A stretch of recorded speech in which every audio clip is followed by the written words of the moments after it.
Dear Rector Magnificus Engels, dear Dean Stotter, dear Vice Dean Professor Antenbrink, dear Professor Veta van Dor, dear colleagues, students, family, and friends. I'm deeply humbled for receiving an honorary doctorate from such an eminent university, a university that carries the name of one of the great humanists, Erasmus, who, born in Rotterdam, traveled and lived all over Europe. Stefan Zweig called him the first conscious European. He spent several years in Freiburg, a town he did not like too much, but this is where I first encountered him, on a city tour for incoming law students, guided by Professor Karl Kröschel, under whose guidance I would later study legal history. History and comparative law, my other big intellectual passion, feature in the topic I've chosen for my speech today, on power in private law. Private law, at least as understood in the continental European tradition, concerns primarily the relationship between individuals, the contracts they conclude with one another, the claims to payments, services, or objects they assert against one another. Contract law, torts, property rights, family and inheritance law, and the entire body of commercial law are part of it. Private law is often contrasted with public law.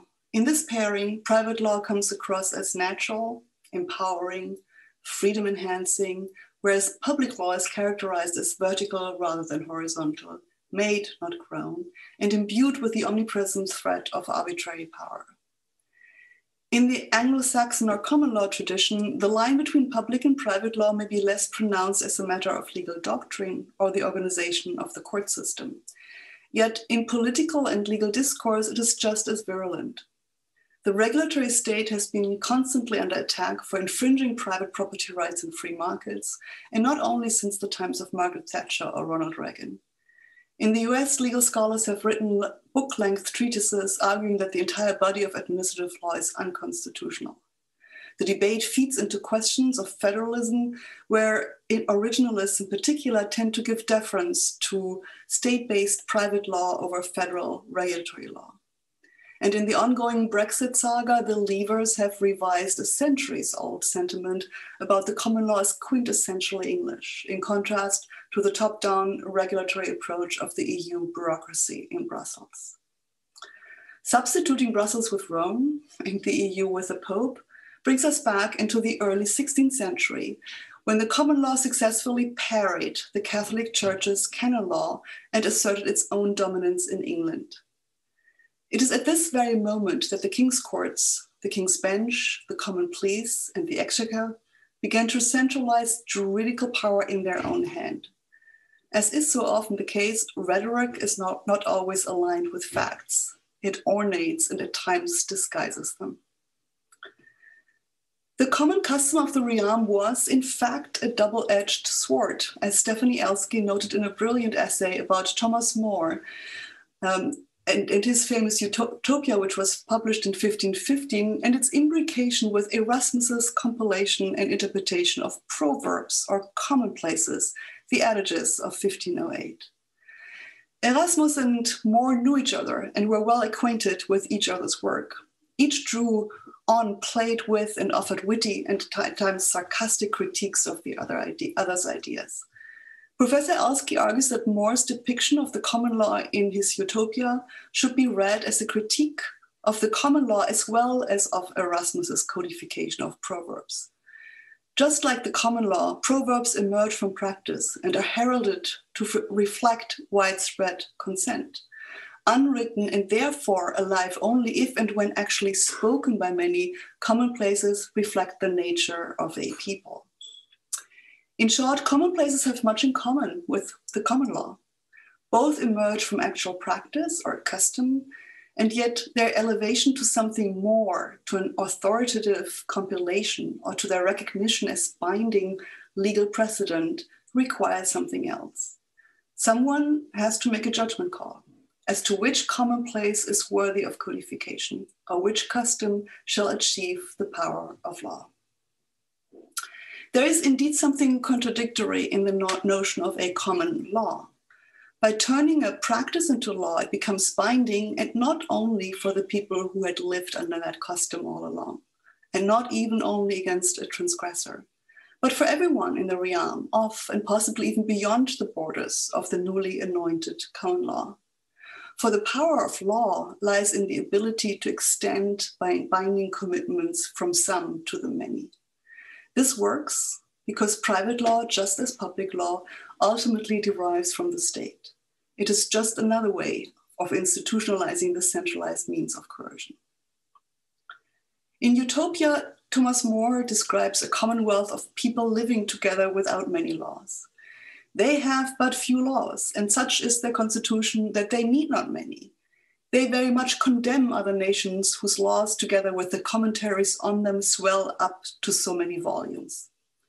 And tellingly, given that Thomas More himself was a lawyer, they have no lawyers among them, for they consider them as a sort of people whose profession is to disguise matters and to tweak, we might say today, the laws. Instead, the utopians themselves are all skilled in their law, for the plainest meaning of which words are capable is always the sense of their laws. Better to make no laws at all than to make them so complicated that they become useless for most and a powerful tool in the hands of only a few.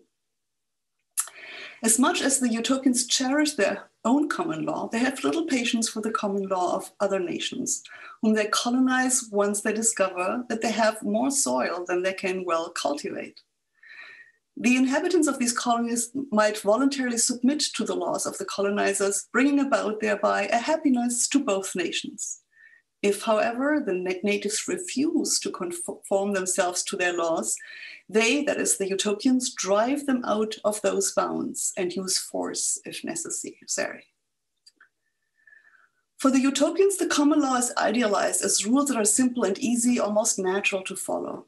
Of course, this requires that everybody plays by these rules, that all, including women, never question, much less challenge the roles they have been assigned to, including taking care of the family, all rotating on a regular basis into agricultural work, and last but not least, that they're willing to accept that utopians who fail to obey the law are turned into slaves.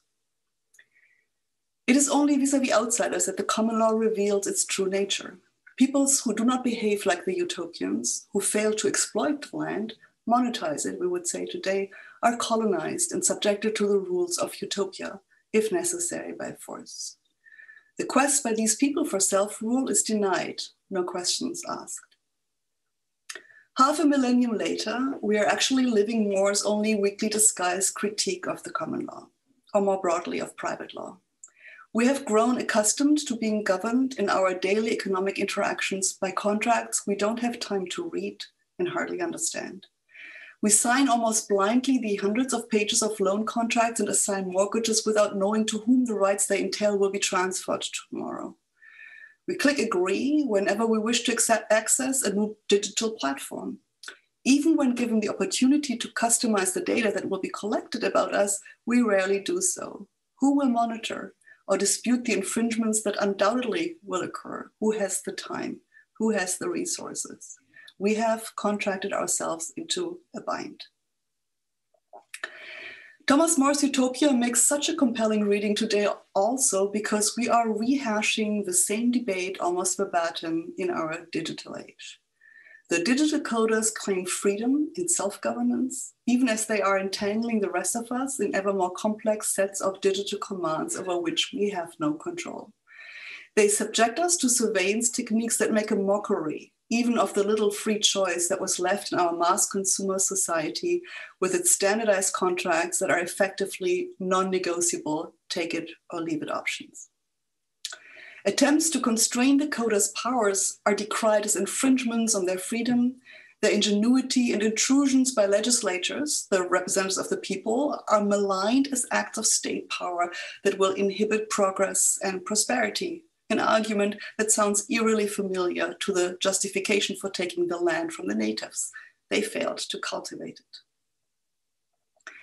The idea that eventually we will all master the digital code is perhaps even more preposterous than the claim that we might all understand the laws by which we are governed. During More's own time, a private legal profession was emerging in England that successfully unearthed legal principles to defend their clients' claim to land. They defended these claims in written legal procedures against the often illiterate commoners who had to avail themselves of clerks to put their grievances into writing. These commoners were often denied standing because theirs were collective, not individual rights, which the courts did not recognize. The lawyers who pulled this off hid behind standard arguments, commonplaces of their profession, if you will. Raphael Hythloday, the narrator of Utopia, finds himself at a dining table next to an English lawyer who muses about the ineffectiveness of punishment and deterrence. The thieves were hanged too so fast that there were sometimes 20 on one gibbet. But there was yet so many thieves left who were still robbing in all places. Clearly, the lawyer was blind, willfully or not, to the deeper social causes of rampant stealing that rendered the act of theft inelastic. Hythloday patiently explains the root causes of this malice. The increase of pasture, by which your sheep, which are naturally mild and easily kept in order, may be said now to devour men and unpeople not only villages but towns.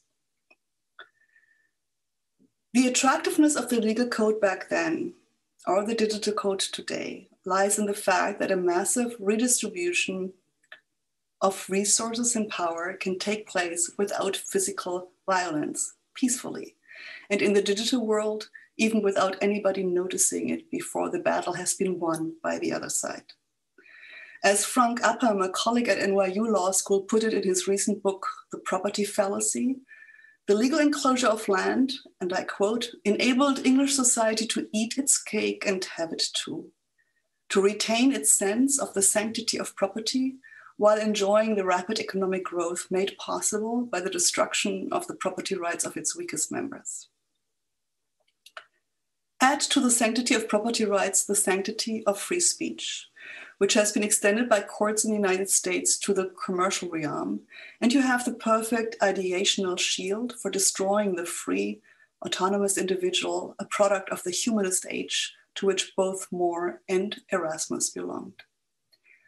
The self-authoring individual is receding into the background as new digital identities are crafted from the vast amounts of data that are harvested without us even noticing.